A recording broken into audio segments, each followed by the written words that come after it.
Okay, take 922. Hi everyone, welcome back to part 2 of trees that must be trimmed. These were the trees that I needed to take care of, not necessarily something that you must do right away. So welcome back on to the Dogwoods Flower Farm. Let me show you what I got done. And I will tell you that I did do this. It took a long time to get it done because of the heat and the humidity. So I'd work a little bit and then come in. So if you don't remember what this fence looked like, refer back to the video that is part 1. And the reason that I chose to do this, and it was so important to me, was I wanted to have a way for our dogs to be able to peek through the fence and see what's going on. So you can see I really trimmed this back. This whole fence was completely covered.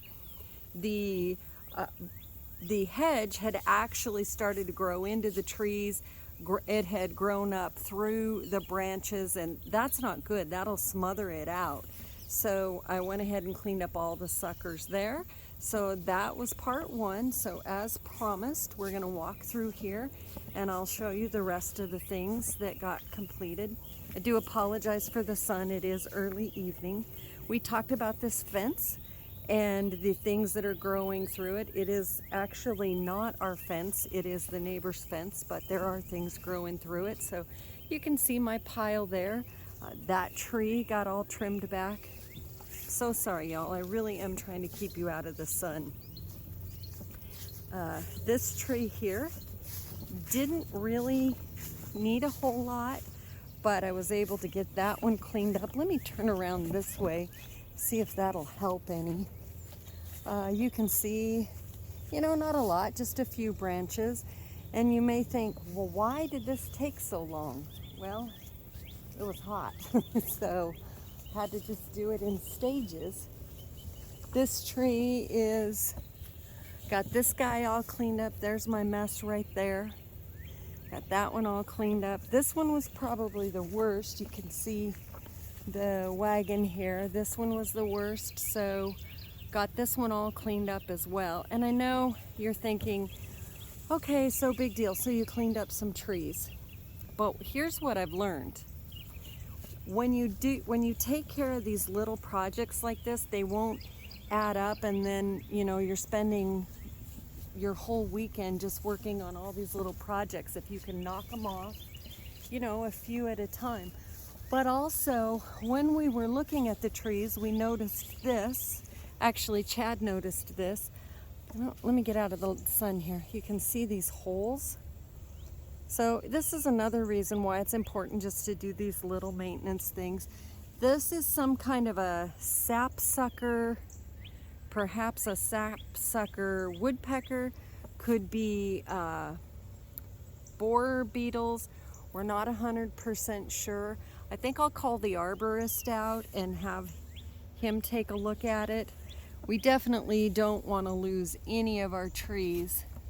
But you can see, where are they at? There they are. You can see them there, and then you can see them here. It's really quite odd because it's all right in a line. But if we wouldn't have been working on the trees and just getting things cleaned up, we probably wouldn't have seen that. So now I'm trying really to keep y'all out of the sun. Come over to this tree. And I found some interesting things here. Uh-oh, it looks like they all got picked up. Found some interesting things here. First of all, this tree, this is really neat. This tree, oh gosh, I'm so sorry, people. This tree has, no, you still can't see. Let's try this.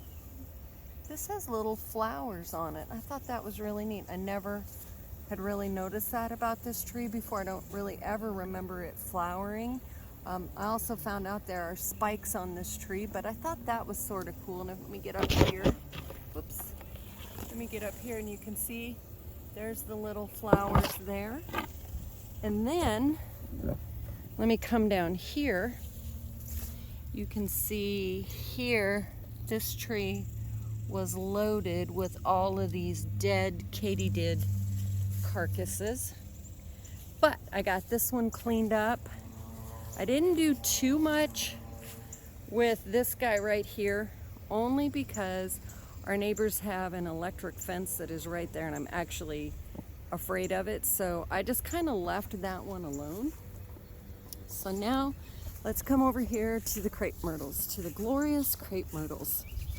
Got those all trimmed up, all the suckers off of them. And when I was out here, I noticed that the leaves looked very glossy, and when you touch them, they're very sticky.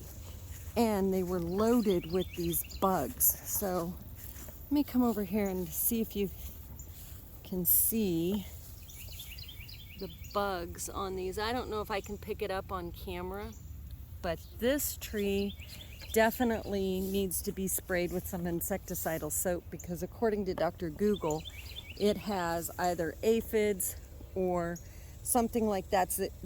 The sticky portion of it is called some kind of a honeydew, and it's what the bugs are eating.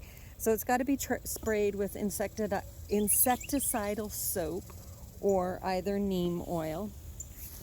And again, I don't have the mess cleaned up, but I got these cleaned up here. And this tree is also cleaned up and looking good. So, you know, just a few projects knocked off of the list for the day. Let me show you these leaves. See, that's not good. They're definitely getting eaten by something. But you know, if I would have just let this project go and not taken the time to come out here and snip these off, we probably wouldn't have noticed it until the whole darn tree started to turn maybe yellow or brown or die, or, you know, get really infected. So it's the end of the day. I'm glad to have this little job completed. Sorry it took so long. I'm sorry I had to do it in 2 videos. But like I said, just hang with me. I am still learning. And, you know, we just have to go through this together. Anyway, have a great night. Bye-bye.